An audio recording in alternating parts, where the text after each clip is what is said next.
Hello, I'm Monica Price and welcome to Cuppa TV.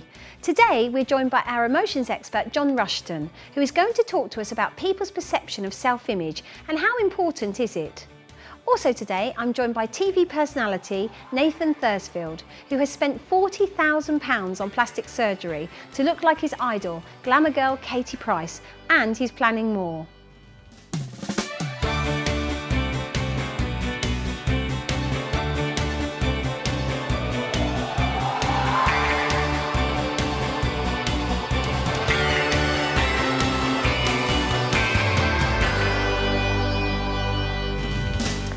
Up, we welcome back to our studios emotional expert John Rushton, who today is going to talk about creating a self-image and how people perceive it. John, welcome back. Thank you, Monica. Thank you so much for joining us again. So John, the whole idea of creating an image, for yourself, so spending money, spending time, however it's done, is that something that you see a lot of, in your work? I see quite a bit of it. I see people want to have a little bit nips and tucks just to remove this and do this and whatever people like to do if they have a little bit of spare cash. It's when it becomes obsessive and you have an image which is not you, it's of somebody else.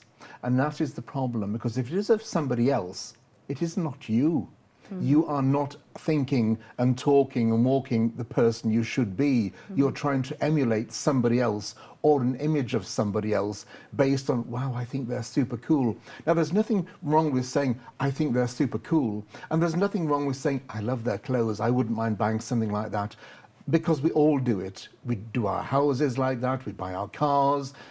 We even do our gardens by seeing somebody else's, oh, that's nice, and we copy it. That's what we do. Everybody does that around the world. But when it comes to you as a person, a sentient human being with a mind and a thought process of your own, and you start to actually leave that and go somewhere else, you are leaving your actual stability. You're actually looking at something else.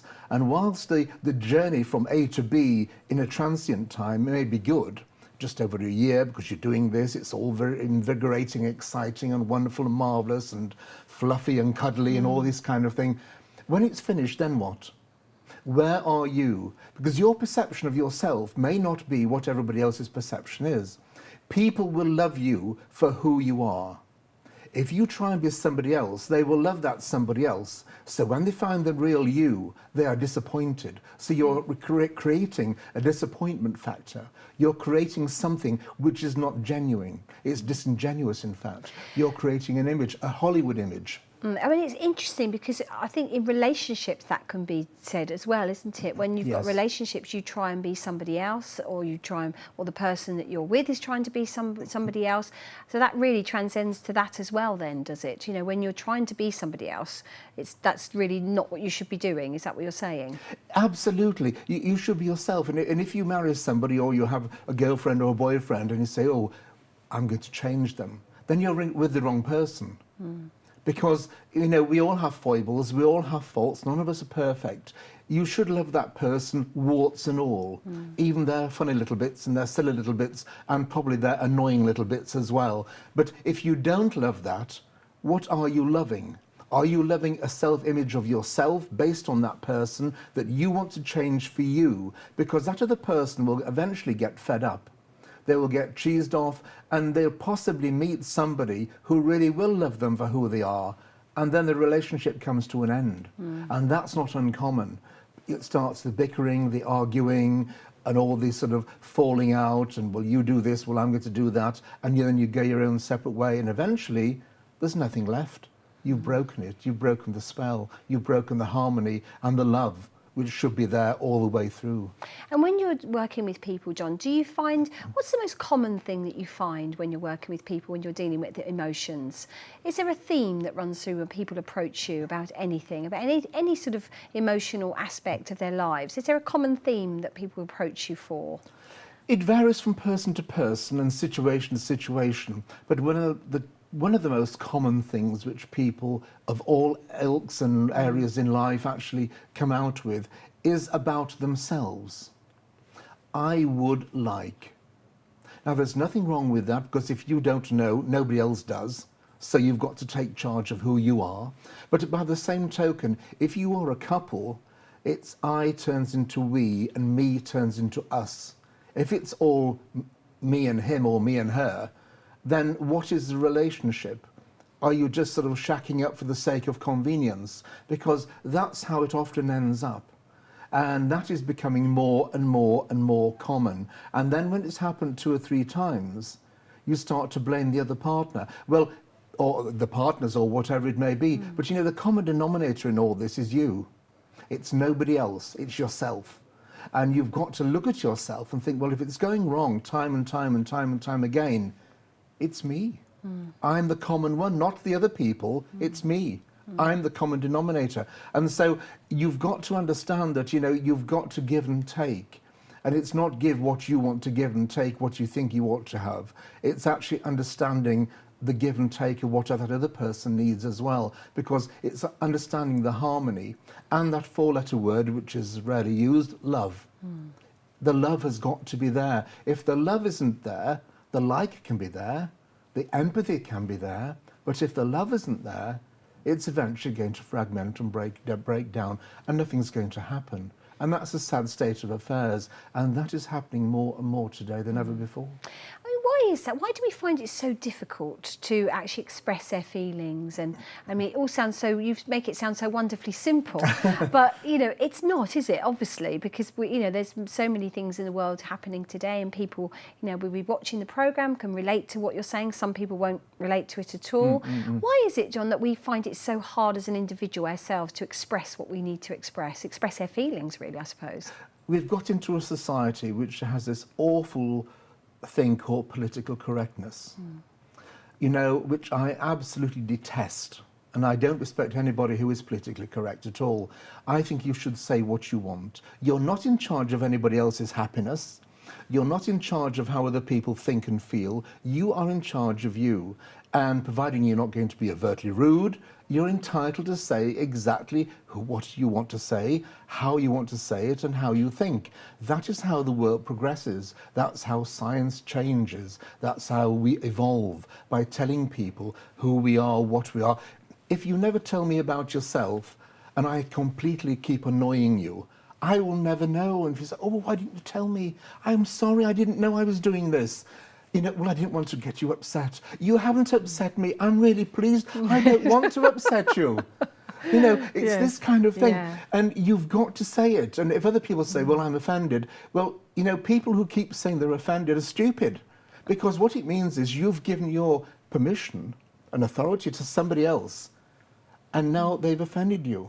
You may not like what they say, you may get slightly upset, but to get offended time and time again, this makes you look actually worthless, because this doesn't give you any credibility at all. So you've got to be open and honest with people. And one of the things people are frightened of doing is actually saying, you know, I quite like you as a person. You're really quite nice. You don't have to say it in that word. You say it in your own terms, your own words. But people should say that more and more often, because, you know, people do actually pick up on it. Even those gruff people that don't like to say anything about anybody, you know, if you say something nice about them, they do take it to heart. And it does make them feel better. And it makes them a little bit more mellow themselves, because this is what we're all about as human beings. It's the interaction of humanity. It's how we get on. It's how we communicate. It's how we get what we want to do, how we feel happier in life, and how we understand life, and how we feel more contented, because we know that the people around us like us for whom we are. We can't like everybody in life. It's virtually impossible. But we can like the people around us. Yes. And I mean, and the people who, you know, talking about, to the beginning of the conversation, we were talking about the people that, you know, spend money and do things to change themselves. How do we perceive those people? How do we look at them? Do we look at them any differently because they're changing, or do we just accept, or should we just accept what they're doing? Mainly, we just accept that they are changing. The people who are changing themselves and having all the plastic surgery done and buy specially designer clothes because it's got a Gucci or Chanel or Ferragamo or whatever label on it, you know, it is look good, feel good, and you are your shop window, so whatever you look like and whatever you say is part and parcel of your shop window, so that is important. But over and above that, people will like you for exactly who you are. So if you start adding more and more and more, they'll say, oh, that's nice. Or maybe they won't. Maybe they'll say, what on earth are they doing? So it's really the personality. It is indeed. Keep your personality is what you're saying. Yes, it is. Absolutely, yes. And then that personality is really important to show people exactly who you are. Yes, because they love your personality. It's your personality they are talking to. They're not talking to your dress or your hair or anything else. That is a visual aspect which is pleasing towards them. But anything other than that, they're talking to you. You're the person that's going to make something. And that's the bit they're going to really like and enjoy and fall in love with. Nothing else. Because if they fall in love with an image, it's like the Hollywood facade. You go into Hollywood, if you ever go to Hollywood and look, and you see these fabulous facades. But when you open the door, it's just weeds and scaffolding behind. It is a facade. And it comes off well in a film, but it's only manufactured. It's not real. John, it's fascinating as always. Thank you so much for coming on the My show pleasure, again. Lovely to Monica. see you.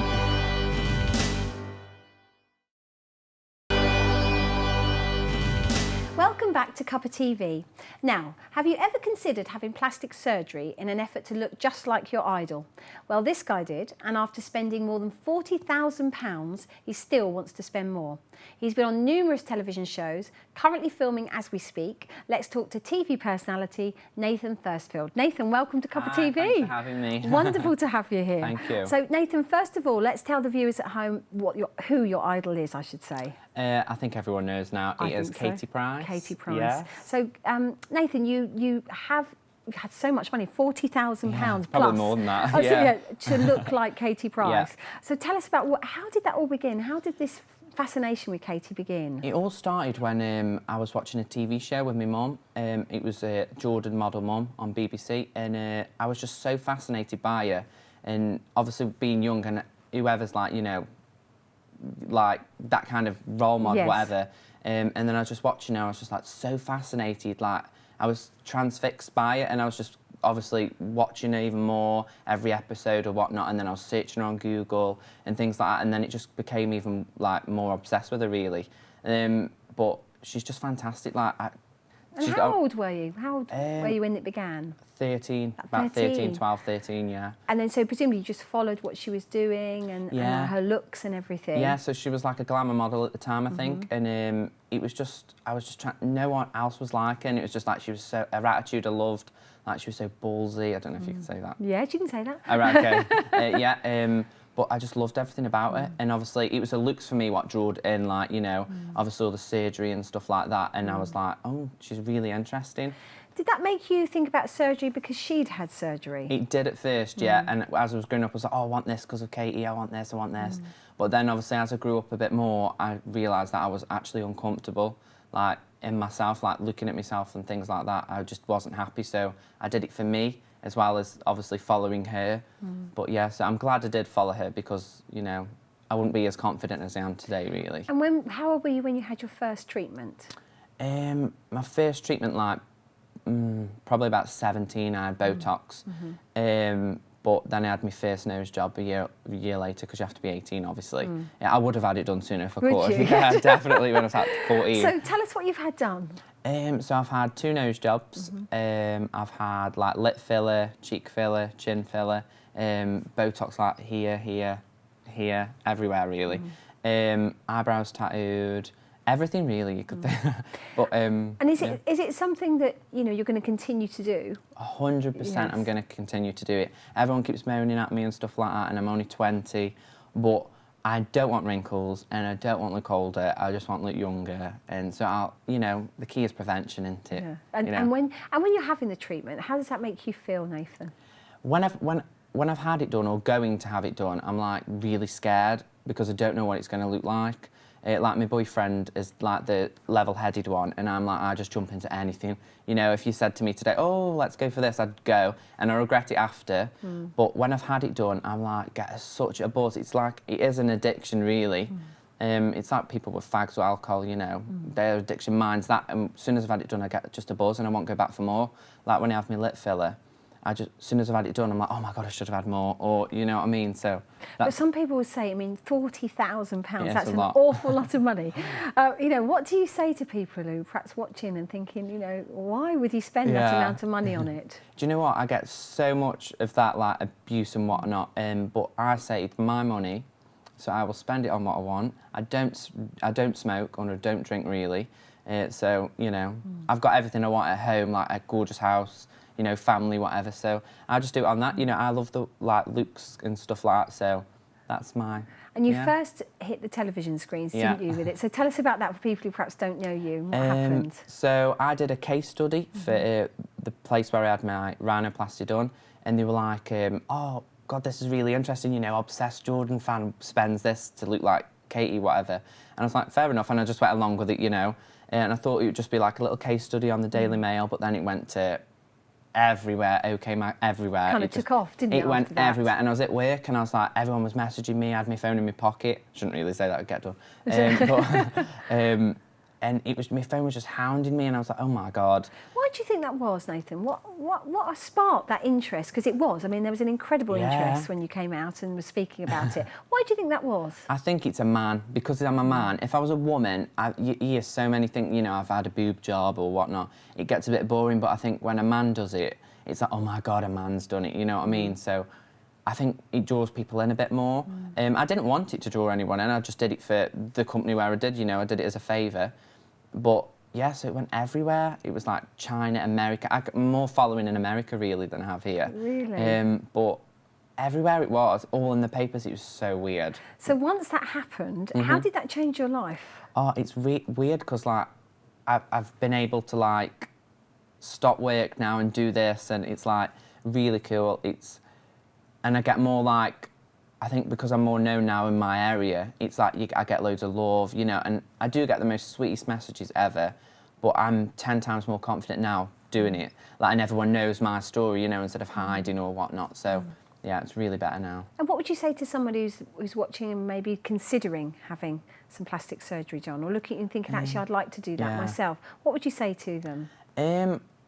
I'd say good luck, because it does hurt, or whatever you have, you know, it's really painful. You've heard it here, it yeah, hurts. it really does hurt. Like, my nose jobs were awful, it was so painful. But I'd just say, you know, do it for you, not to follow anybody. I think I've realised that as I grew older. Like, I shouldn't have probably done the stuff just because she's had it done. I should have done it just for me. But like my nose jobs and things, I have done that for me. But, you know, if you're uncomfortable, then go ahead, you know, you only live once, and, you know. So it's almost really like the maturity. As you've got more mature, you've realised that not to do it for somebody else, but to do it because you want to do it. Definitely, yeah. I think people should wait until they're a bit older. Maybe I shouldn't have Botox at my age or things like that, but it's like, yeah, you should just wait till you get older and then listen to your friends and family. You always think that they're just giving you abuse or whatnot, but they're not. They're actually there to support you. And are your family very supportive? Yeah, all of them are, apart from me nan. My nan's like quite old-fashioned, so she's like, oh, you shouldn't be doing this, like coming here today. She's like, no, you shouldn't do this anymore. Just go back to work, blah, blah, blah. But yeah, they're all dead supportive. They have to be, don't you? Yes. You know, I will do it anyway, but they are supportive. And because it's taken you on such a journey. I mean, you're on the cover of so many magazines. What are you currently on the cover of? I did a feature and interview for the Gay UK, so I'm on the cover for that. I'm on the cover of Take a Break, which is out now. Yeah. And then I did a feature for Gay Times. That was so much fun. But like, I've done so much, and I would never have done this before. Radio, loads of TV, you know, this morning. Here today. Cuppa TV. Cuppa TV, yeah. quite right. But yeah, loads of stuff. Like, I'm filming for loads of stuff. It's really cool. Yeah. And how do you see your future? What would you like to do in your future? I'd probably say like this kind of stuff, like what Katie does, but I would love to do like a brand for me. But obviously I'm not that big or whatever. But I would definitely want to do some presenting, you know. I love modelling, I always have done modelling, and I stopped for quite a while, so I won't get back into that. Yeah, just TV, I love it. You know, I was going to do Big Brother this year, but then I decided not to do it. And I wish I did it now. Do you? But next year is my year. I'm going in that house. What made you decide not to do it? When I was there and stuff, and because I met with like producers and things like that, and it was just, I felt quite uncomfortable because I've never been away from everyone. And I thought to myself, do you know what? It's not like the celebrity one where they're in there for like a few weeks. That one's you're in there for months, I think. And like, you are cut off totally. Yeah, and you don't have any access constantly at on my all. phone all the time, and it's like I've got no, you know, Was it I can't. the fear of losing yeah, the phone? I thought I can't live without my phone, or like a sunbed or anything like that. Can you imagine? Oh God! But then I thought, do you know what?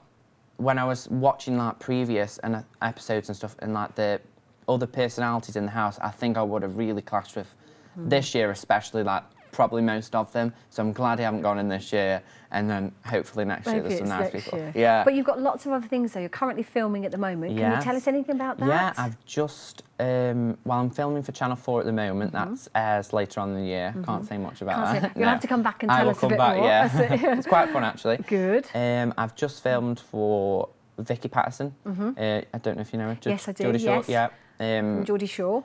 Judge Geordie, I've just filmed for that, but that was probably the worst experience in filming I've done. But, well, Vicky is what she is, you know. Yeah. But then I've done loads. I did a documentary with BBC that airs soon. I did one with a company called RTL that aired in 33 countries. I think that's why I'm more known in them countries than anywhere else. Yeah, because you're quite well known abroad, you know, yeah, worldwide. more abroad, like USA. Like, Yes. it's weird, like I've done a few interviews in USA, like I've been offered to do Botched in America. But I don't know if I'm botched or not. So I don't know. Botched to me, I have to say. I hope not. But yeah, I've been offered to do loads of stuff. I turned down quite a lot because it is very surgery based, like makes you look a bit weird in a certain way. So I thought, you know, I have turned down quite a bit, but you know, who knows? So you're going to have more work done. I am, yes. More work done. Ham. And more TV for you, which is obviously something you enjoy. Yeah, I love doing TV, yeah. It's so much fun. Makeup, you know, I've got my makeup artist, Nikki. Yes. She's amazing. You know, I wouldn't look like that. You know, a rush job, but it's amazing. She's so good. Right, we have to leave you now. So I'd like to thank John and Nathan for joining me today. We'd love to hear from you, so please do get in touch, either by email or you can join us on Facebook or Twitter at Big Centre TV. Thanks for watching. See you soon. Bye-bye.